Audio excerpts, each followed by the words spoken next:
The town of Blackstone, Massachusetts is a quiet one, full of old homes, old roads, and old souls. Built on New England values of family and hard work, Blackstone sits along the rolling hills and pastures bordering its namesake, the Blackstone River.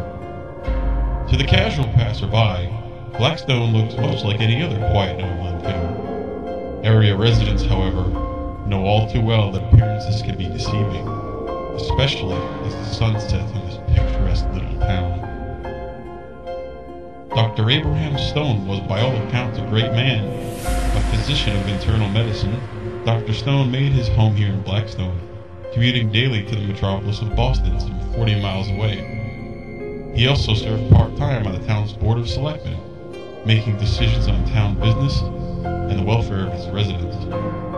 Abraham Stone was descended from a long line of physicians, with both his father and grandfather also holding the distinction of medical doctor. While he and his family were held in very high regard, Abraham Stone was burying more than his share of secrets beneath the good Dr. veneer. Early in September 1996, Dr. Stone began missing time at his office in Boston. His erratic schedule, he said, was due to a lingering illness he would not elaborate on.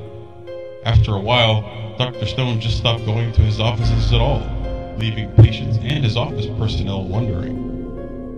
On October 17, 1996, Blackstone police received a very strange phone call from an anonymous source.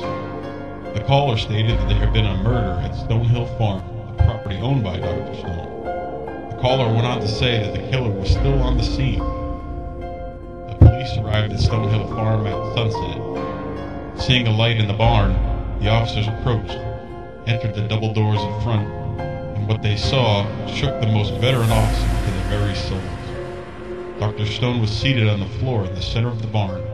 Human remains were scattered in various stages of decomposition. Stone was working on one corpse, a female, seemingly unaware of the officer's presence. He had carved strange-looking symbols into the flesh of the newly dead victim, nearly covering her body. As the officer handcuffed the non-compliant Stone, he was heard to mutter, "I wasn't finished," over and over again.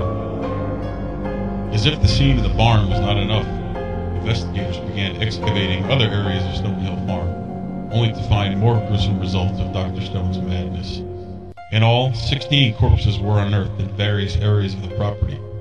Only 4 were ever identified, and all had been horribly mutilated either before or after death. The medical examiners could not determine which.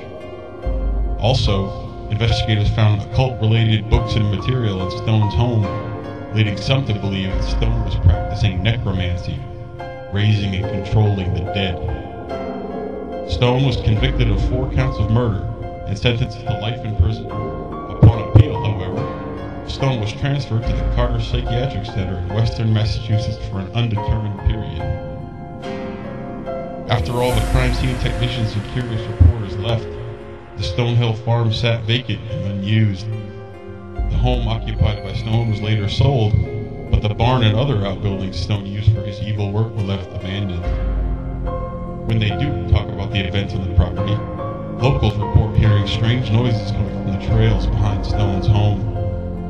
Hunters report feeling watched when in the area, and deer as well as hunting dogs refuse to go near the boundaries of Stonehill Farm. As a result, a local paranormal investigative team called TRAP, Tactical Resources and Applications for the Paranormal, have taken to investigating the Stonehill Farm looking for evidence of ghostly activity. Billy Shears, the president and lead investigator of TRAP, has reported capturing several strange noises and what he calls EVPs, electronic voice phenomenon, as well as several anomalous photographs of the property. Shears and the members of TRAP have agreed to open their next investigation to the public, collecting canned goods for local food banks instead of money. TRAP hopes to shed some light on the strange goings-on at Stonehill Farm, and they are asking for your help in doing so.